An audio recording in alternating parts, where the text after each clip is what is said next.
Welcome to Let's Talk About Death. I'm Tammy Beilstein. And I'm Sarah Lunsford.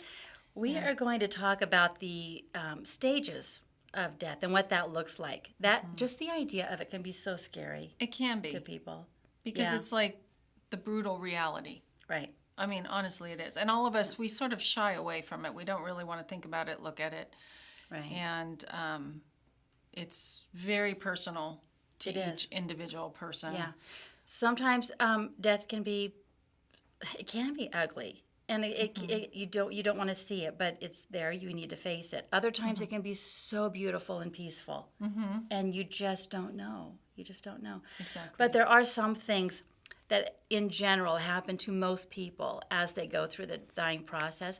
So we should back up and talk maybe like maybe 1 to 3 months before death. What sorts of things happen? Well, we should talk about hospice too. Oh yeah. Because hospice is an amazing resource for people, and what ends up happening is they call them, and within a few days people die. Right. Now the way it should work is that we're making this a hospice episode. Yes. Yeah, that's all right. Oh, I love hospice. Oh my Lord, I love it. So what happens on hospice is a patient needs to get a diagnosis of 6 months or less from their doctor. And if they don't have a doctor, hospice has a doctor that will come out and evaluate the patient. Okay. Now that's what makes them appropriate for hospice is 6 months or less. But so many times people will wait. They wait until the very, very last day, sometimes even hours, to call and ask for our services, which is it breaks my heart really.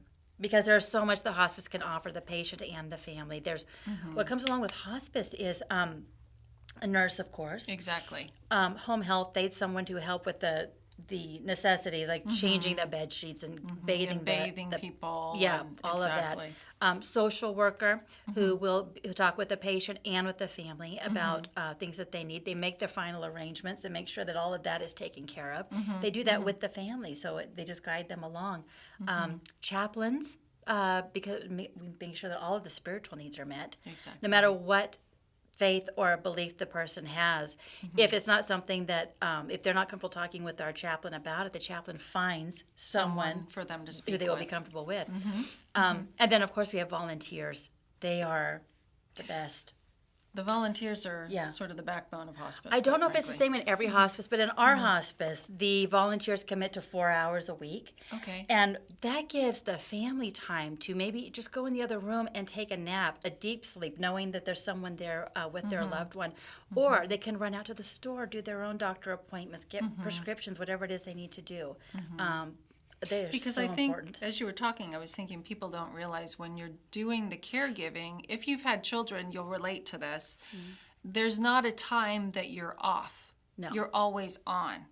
You know, when your children are sick at night, you're always listening. Yeah. And the same thing happens when you're taking care of a family member who is ill. Right. You're always on. There is no off time. Right. So if hospice can come in, provide, a few hours where you can be off, it's extremely helpful. Yeah.